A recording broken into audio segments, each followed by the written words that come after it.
Hi, Yvette. How are you? I'm great. How are you? Good. I had a nice weekend. What about you? Yeah, mine was pretty relaxing, which is always nice. Yes, yes. I got outside with my nieces and nephews. Did you get any outside time?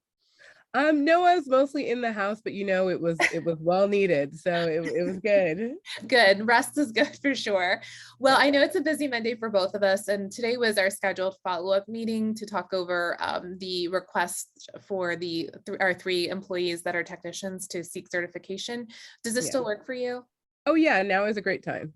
Perfect. Okay, great. Well, so what I want to do is I'm gonna show you some information that I've put out, and this is just to sort of help provide context for all the components I need to consider. And Okay. I wanted to just couch this in. I am so excited about the company taking this on and wanting to promote in-house growth. I think this is so exciting for our technicians and gives them an upward pipeline to advance. So this is very exciting. One of the things I do have to do before it's just accepting them as fieldwork students is I have to evaluate my capacity for to support their growth in this way, because it takes a little bit additional time beyond my normal supervision responsibilities for them as technicians. Hmm. And there's additional requirements that support them in their knowledge, skills, and abilities development that are beyond, like that are at a master's level, that require a little bit more time and training. So I'm going to show you a couple of pieces, and I want to talk through the results and get your feedback. Sure, that sounds Um, good. Perfect. So this is what I call a prioritization matrix, and it allows me to kind of look where I am right now with the company, what I'm currently working on, and what is like ranked highest in relation to how it supports the company's main mission. So you can see here where I'm staff supervision is rated highly for of our technicians. Hmm. You can see the weighted values. And then I'm working on a special project right now to revise our staff feedback forms. And then you can kind of see the rest of the items where I'm doing some caregiver training, completing my CEs, and then doing some clinical reassessment. So that's currently where my focus is right now within what I'm doing right now for within the company. Okay. Um, the other thing I've done, just to kind of be completely transparent, is to show you what's called an organization and time management assessment, to show you sort of my own organizational efficiencies, like the things that I know that help me be as efficient as possible with my time during the week and within those priorities I just showed you. And you can see I've got a couple that I've checked where I need to work maybe on a few things, but for most of these items, I would say I'm pretty reliable with my organization time management, so that I'm very efficient when I'm, working on tasks and saving, being as mindful of the company's time and within my job responsibilities. So I feel really comfortable with this. And I take all that information and sort of overlay the priority list, and then considering my organizational, like my time management, and kind of look at how those hours spread out across like the work week. So you can kind of see an accounting of each of those hours. So it's very transparent to kind of look logistically at where my time is falling within all of those buckets that are priorities. So you can see like the staff supervision is a majority of my time, the 25 hours, and then the spread out buckets. Right now, I've got about 3 hours remaining. Hmm. And you can see it's the green highlighted boxes where it's 4:30, basically the end of the workday, like 4:30 on. And so that provides me 3 hours of opportunity to add an additional priority, which is the fieldwork supervision.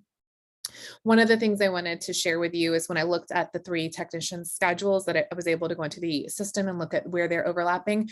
I do supervise three of them on client cases right now. However, none of them easily overlap with that opening I have in my schedule, the green block. So there's just no natural overlap where I can spend that. They'll each need some offsite one-to-one time as part of meeting those logistical requirements for that certification status. So I don't have that naturally already in my schedule, and the times that they have open, I'm working with actual other art technicians and supervising, so I'm actively working. So there's just right now a logistical mismatch. Most immediately that gets fleshed out with this sort of assessment I've done. um, and so in looking at all of this together, I would say it's not immediately a good fit to proceed with trying to take all three of them on as fieldwork students. So I'd like to do, however, is go over some ideas. I have two ideas because I am so excited about this initiative that you all have started. Um, what are your thoughts? Well, first of all, I want to thank you for presenting this information in such an easy to understand format, and I can definitely see why you'd have some concerns and have some time constraints, given all the information you've presented. And it's easy to see that, you'd be stretched well past 5 p.m. in order to try and get everything done. So what were the ideas that you had? Well, so yes, I have two ideas. One is we can actually design an in-house program, take some time to design one that we have the built-in logistical features to where those technicians would naturally have pockets of open time where they could get my support. And then it would, would require some logistical sort of kind of swapping around, but we could build it out and kind of look at that as an option. We could take it on as a special project.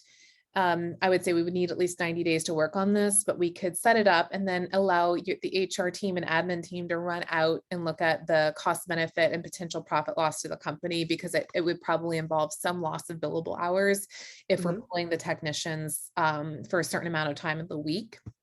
So that's one option.